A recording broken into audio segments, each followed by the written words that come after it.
पूर्ण दया। टुकड़ा कहे और तो कोई नहीं, बस तुम और मैं दोनों एक ही। ये सब कुछ परमात्मा का ही रूप है। सिया राम मैं सब जग जानी,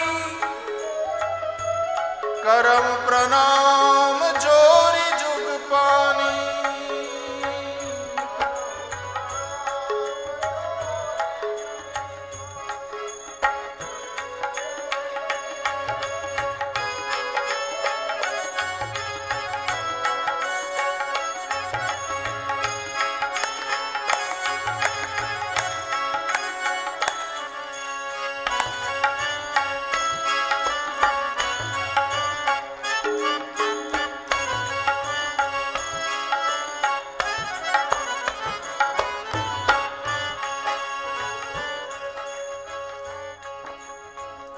इलेक्ट्रिसिटी को तुम देख नहीं पाते।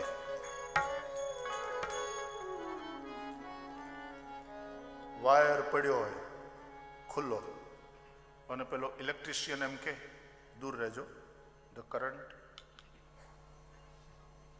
चालू है। आपणे दलील करवा जी आर्ग्युमेंट करिए कि मने क्या करंट देखाय, मने तो वायर देखाय। विश्वास करो एम करंट है।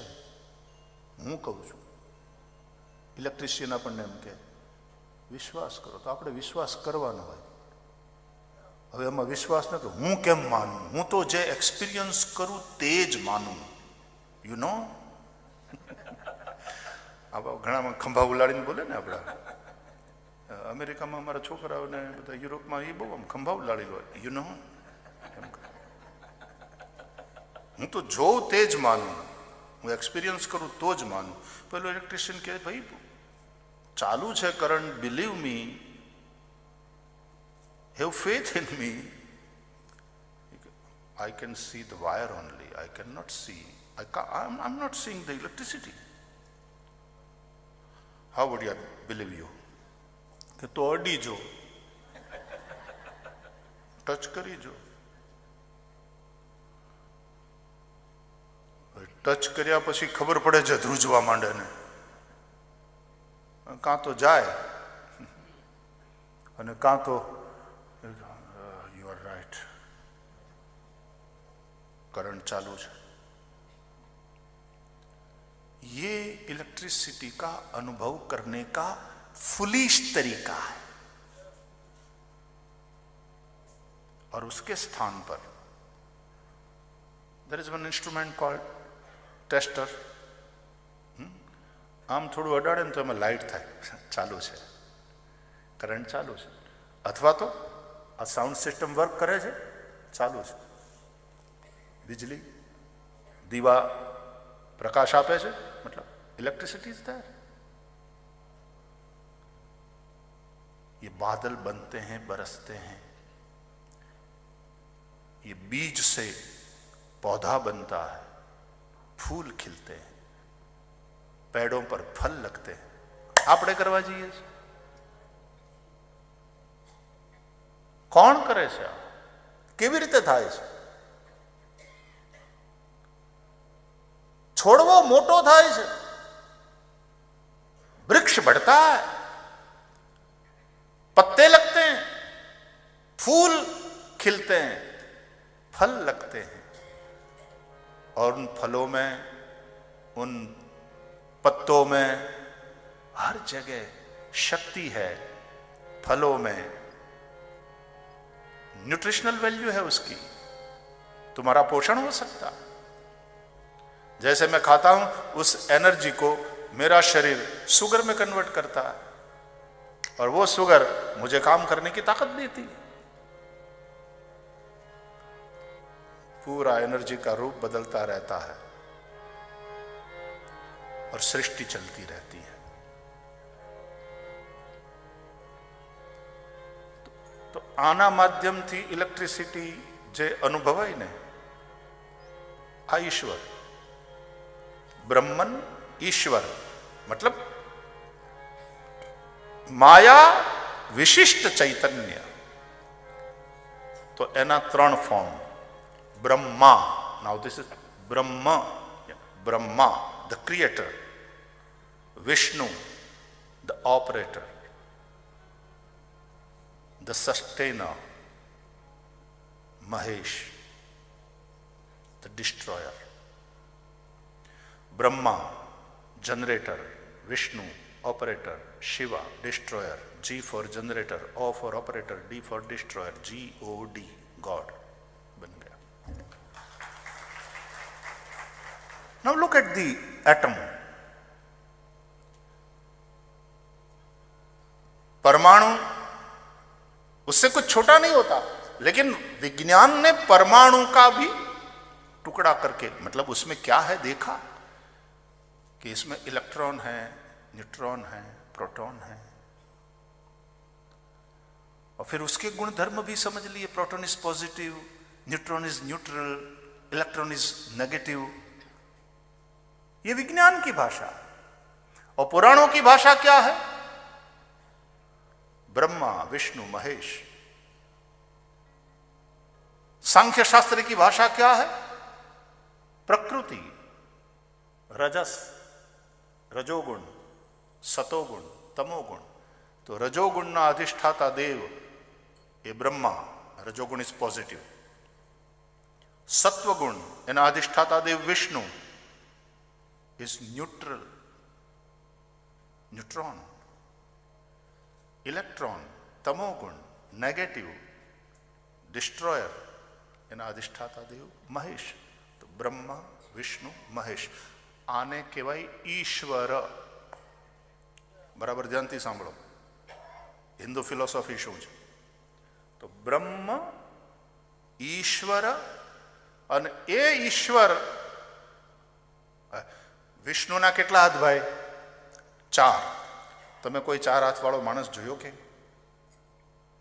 બ્રહ્માના કેટલા મોઢા? 4. 4 માથાવાળો માણસ જોયો? ઈશ્વર છે. This all are symbolic.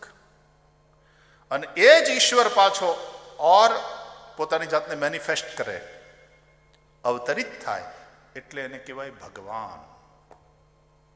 સો બ્રહ્મ, ઈશ્વર, ભગવાન. એટલે પછી આપણે જે ઇન્કાર્નેશન્સ છે ને, ભાગવતમાં જેની કથા છે 24, અને એમાંથી 10 મુખ્ય. એ 10 કયા કયા? તો પેલા માછલીના રૂપે મત્સ્ય અવતાર, પછી કાચબાના રૂપે ભગવાન આવ્યા, કૂર્મા અવતાર, પછી વરાહના રૂપે ભગવાન આવ્યા, વરાહ અવતાર, પછી નરસિંહના રૂપે ભગવાન પ્રગટ થયા. થાંભલામાંથી કોઈ દિવસ કંઈ કોઈ પ્રગટ થાય? આપણી બુદ્ધિ પ્રમાણે ન થાય, પણ થાય. કારણ કે એનર્જી શક્તિના રૂપમાં તો પરમાત્મા સર્વત્ર છે ને, સ્થૂલ સૂક્ષ્મ બધા રૂપે એ જ છે. એટલે થાંભલો જે જડ દેખાય છે हिरण्यकशिपु ने, प्रहलाद को उसमें सोई हुई चेतना दिखाई दे रही थी. जिसको हम जड़ कह रहे हैं वो हकीकत में जड़ है ही नहीं, वो सोई हुई चेतना है. क्योंकि कोई भी चीज लो वो एनर्जी का ही रूप है. All the different forms of energy. તો નરસિંહ ભગવાન થાંભલામાંથી પ્રગટ થાય છે. એનું મિનિંગ છે. પણ આ એપિક્સ છે ને, એટલે એકદમ પોએટિકલ વેમાં એને પ્રેઝન્ટ કરવામાં આવે. નાઉ લુક એટ ધીસ. આનો ક્રમ જુઓ. પેલા મત્સ્ય ભગવાન, પછી કૂર્મ ભગવાન, પછી વરાહ ભગવાન. What is this?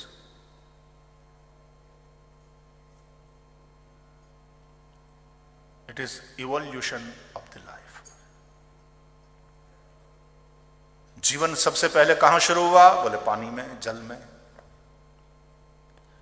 जल के कारण और जल से शुरू हुआ, इसलिए पहले मत्स्य. अब मछली पानी में ही रह सकती है, पानी के बाहर ज्यादा समय जिंदा न रहेगी, मर जाएगी. मछली पानी में रहती.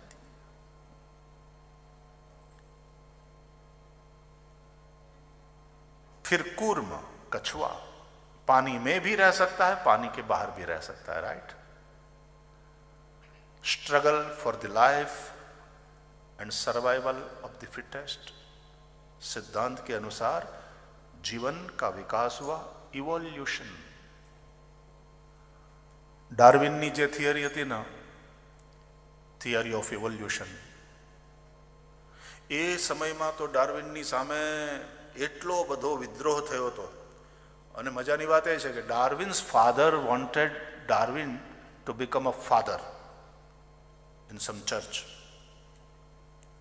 धर्मगुरु बनाना चाहते थे, एडमिट भी कर दिया था.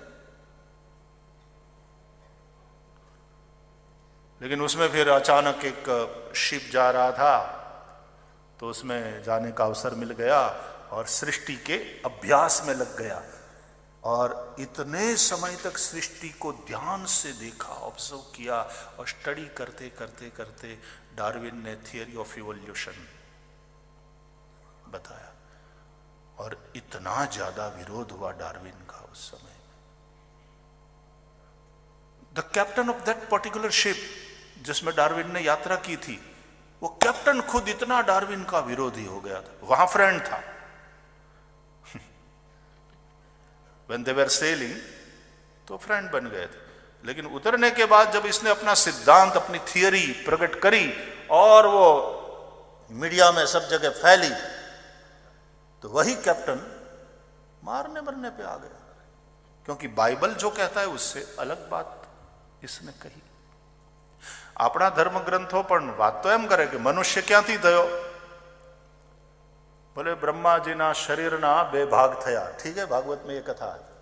ब्रह्मा जी शांत चित्त से बैठे थे कि अब सृष्टि को कैसे आगे बढ़ाऊं और ऐसी सृष्टि बने कि जो अपने आप आगे बढ़े. तो ब्रह्मा जी के शरीर से उसके दो भाग हुए. तो दाहिने भाग से पुरुष बना, बाएं भाग से स्त्री. ये क्या है? હું બ્રહ્માનું શરીર આમ ઊભું ચિરાઈ ગયું અને બે ફાડિયા થઈ ગયા. ના, એ કથાનો અર્થ છે કે now the human body has two types of bodies, male and female. જમણો ભાગ તે પુરુષ મનુ મહારાજ, ડાબા ભાગમાંથી સ્ત્રી શત્રુપા. અને એ રીતે મનુથી થયા આપણે બધા, માટે મનુષ્ય अथवा तो मनु से हुए इसलिए मानव. जैसे यदु के वंश में हुए तो यादव, रघु के वंश में हुए सो राघव, उसी तरह हम सब मनु के वंश में हुए हैं, अतः मानव. दनु के वंश में हुए दानव, मनु के वंश में हुए मानव. तो ये जो मत्स्य अवतार है, फिर कूर्म कछुआ, लेकिन कछुआ एकदम स्लो था. धरती पर भी चलेगा तो धीरे धीरे. तो इसलिए फिर वराह, द बॉर, अब जरा फास्ट भाग सकता है. इवोल्यूशन. उसके बाद फिर नरसिंह, तो आधा शरीर पशु का, आधा शरीर मनुष्य का. नरसिंह, तो ये मनुष्य मजुता और पशुता को जोड़ने वाली कड़ी. इस तरह से जीवन का विकास होता रहा. ये पूरी एक कथा है. तो बहुत साइंटिफिक है. हमारे ऋषियों ने कहने का उनका ढंग जो है वो काव्यात्मक है. ऐसे कहानी बनाया है, ऐसी कथाएं बनाया है और याद रह जाती है भैया. इस तरह से आप सीखोगे तो याद रह जाएगी. कहानी याद रहती है, थियरी कभी कभी भूल जाते हो. हाँ, बचपन में दादी माँ के मुख से जो कहानियां सुनी वो याद रहती. पंचतंत्रनी वार्ताओ એટલા માટે અને એના દ્વારા શીખવાડતા અને કાવ્યાત્મક ઢંગથી એટલે યાદ રહી જાતું. અહીંયા તો હવે આ બધા છોકરાઓ તો ઇંગ્લિશ મીડિયમમાં ભણ્યા છે.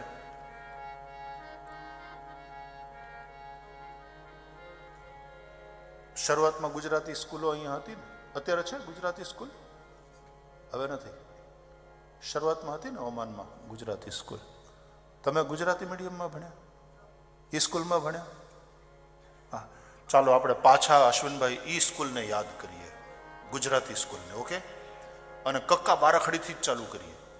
કક્કા બારાક્ષરી સાહેબ બોલાવતા. બોલો છોકરાઓ. ક કલમ નો ક, ક કલમ નો ક, ખ ખડિયાનો ખ,